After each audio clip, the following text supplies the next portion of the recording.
चुनावी साल में गहलोत सरकार का लोक लुभावन फैसलों का सिलसिला लगातार जारी है। सीएम अशोक गहलोत की बात की जाए तो अध्यक्षता में उनकी मंगलवार को हुई कैबिनेट की बैठक में कर्मचारियों से जुड़े कई फैसलों को मंजूरी दी है। सरकारी कर्मचारियों को अब 28 की जगह 25 साल की नौकरी के बाद रिटायरमेंट लेने पर पूरी पेंशन मिलेगी। साथ ही 75 साल के पेंशनर्स या पारिवारिक पेंशनर को 10% अतिरिक्त पेंशन भत्ता मिलेगा। सरकार ने ओबीसी एमबीसी वर्ग की भर्तियों में इन वर्गों के योग्य कैंडिडेट नहीं मिलने पर उन पदों को 3 साल तक खाली रखकर कैरी फॉरवर्ड करने का फैसला लिया। अभी SC/ST में यह प्रावधान था, लेकिन अब ओबीसी को भी यह सुविधा मिलेगी। हालांकि कर्मचारी या पेंशनर की मौत होने पर उसके विवाहित निःशक्त बेटे बेटी को भी पारिवारिक पेंशन का लाभ मिलेगा। इस बदले हुए नियम का लाभ 1 अप्रैल 2023 से मिलेगा। इसके अलावा कर्मचारियों के स्पेशल पे में बढ़ोतरी करने का फैसला किया गया। कैबिनेट ने राजस्थान सिविल सेवा नियम 2017 में संशोधन के प्रस्ताव को मंजूरी दी है। कैबिनेट ने अब सरकारी विभागों में काम कर रहे वर्क चार्ज कर्मचारियों को भी नियमित सरकारी कर्मचारियों के बराबर वेतन और पद देने का फैसला किया। कैबिनेट ने राजस्थान सिविल सेवा पुनरीक्षित वेतनमान नियमों में संशोधन के प्रस्ताव को मंजूरी दी। इससे अब वर्क चार्ज कर्मचारियों को पूरा वेतन मिल सकेगा और रिटायरमेंट के बाद पेंशन का लाभ मिल सकेगा। कैबिनेट ने दौसा मेडिकल कॉलेज का नाम पूर्व दिवंगत वरिष्ठ कांग्रेस नेता और गुजरात के पूर्व राज्यपाल पंडित नवल किशोर शर्मा के नाम करने की मंजूरी दी है।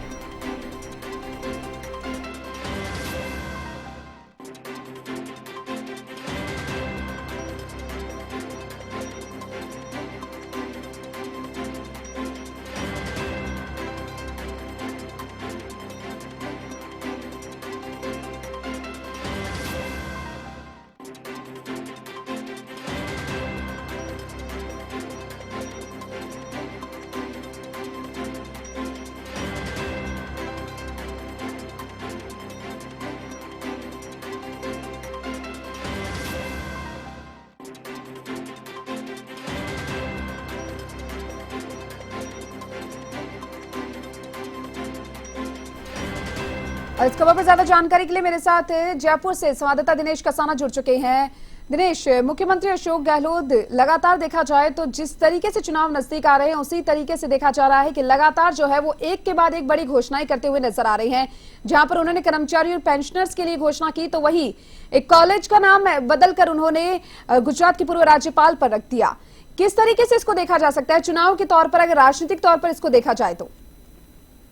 देखिए, सबसे पहले तो मैं बता दूं आपको, ये घोषणा नहीं, कैबिनेट की बैठक में ये तमाम जो फैसले किए गए हैं, ये फैसले कर्मचारियों और आमजन के हित में राज्य सरकार की ओर से कैबिनेट में ये फैसले किए गए हैं।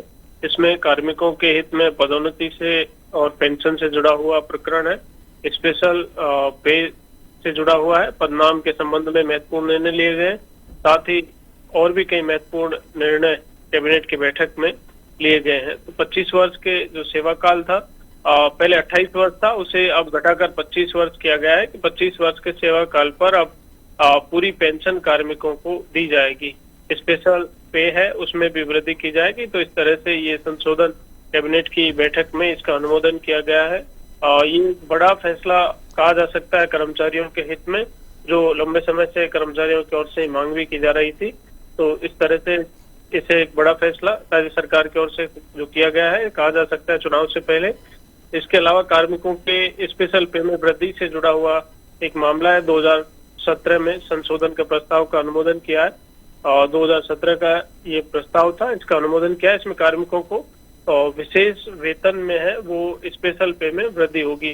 मुख्यमंत्री अशोक गहलोत ने 2023-24 के बजट में ये घोषणा की थी, जिसके अनुसार कर्मचारियों और अधिकारियों को वर्तमान में जो दिया जाता है स्पेशल अलाउंस, उसका स्पेशल पे में वेतन विसंगति का परीक्षण करवाया गया और उसके अनुसार ये वृद्धि की गई है। तो इसके अलावा एक बड़ी बैकलॉग की मांग की जा रही थी पिछड़ा वर्ग और अति पिछड़ा वर्ग दोनों की ओर से, तो उसे भी कैबिनेट ने अनुमोदन किया है कि अब किसी भी भर्ती में पिछड़ा वर्ग और अति पिछड़ा वर्ग के जो पात्र अभ्यर्थी अगर उपलब्ध नहीं आते हैं तो ऐसी स्थिति में 3 वर्ष तक इन रिक्तियों को अग्रेसित किया जाएगा और अग्रेसित होने के बाद ये जो बैकलॉग है, ये आगामी भर्तियों में उन अभ्यर्थियों को, इन समाजों को, इन वर्गों को इसका लाभ मिल सकेगा। तो ये बैकलॉग की भी लंबे समय से मांग की जा रही थी। तो इस तरह से दोनों समाजों, पिछड़ा वर्ग और अति पिछड़ा वर्ग दोनों के लिए ये बैकलॉग का प्रावधान सरकार की ओर से किया गया है। इसके अलावा वरिष्ठ चिकित्सा अधिकारियों को अग्रिम जो वेतन वृद्धियां हैं उनका उसका भी पूर्ण लाभ मिलेगा। इसका भी कैबिनेट में अनुमोदन किया गया है। अभियोजन सेवा में एक और अतिरिक्त पदोन्नति का अवसर मिले, इसके लिए एक कैडर बनाया गया है। संयुक्त निदेशक अभियोजन का नवीन पद सृजित करने का निर्णय कैबिनेट की बैठक में किया गया है, तो इससे पदोन्नति के अवसरों में और बढ़ोतरी होगी। कार्मिकों के हित में बड़े जो निर्णय कैबिनेट में लिए गए हैं ये कर्मचारियों के हित में लिए गए हैं। इसके अलावा और भी कई महत्वपूर्ण निर्णय कैबिनेट की बैठक में लिए गए। पिछले दिनों मुख्यमंत्री अशोक गहलोत ने पंडित नवल किशोर शर्मा की जब मूर्ति अनावरण किया था तो उस वक्त उन्होंने घोषणा की थी कि दौसा में जो मेडिकल कॉलेज बन रहा है उसका नाम पंडित नवल किशोर शर्मा के नाम पर किया जाएगा। तो इस प्रस्ताव का अनुमोदन कैबिनेट की बैठक में किया गया है। इसके अलावा कई जो समाज है उनके छात्रावासों को जमीन आवंटन के प्रस्ताव थे, उनका भी कैबिनेट में अनुमोदन किया गया। तो इस तरह से मुख्यमंत्री अशोक गहलोत की अध्यक्षता में कैबिनेट की बैठक कल देर रात हुई। इसमें कई महत्वपूर्ण निर्णय कर्मचारियों और आमजन के हित में लिए गए। को साझा करने के लिए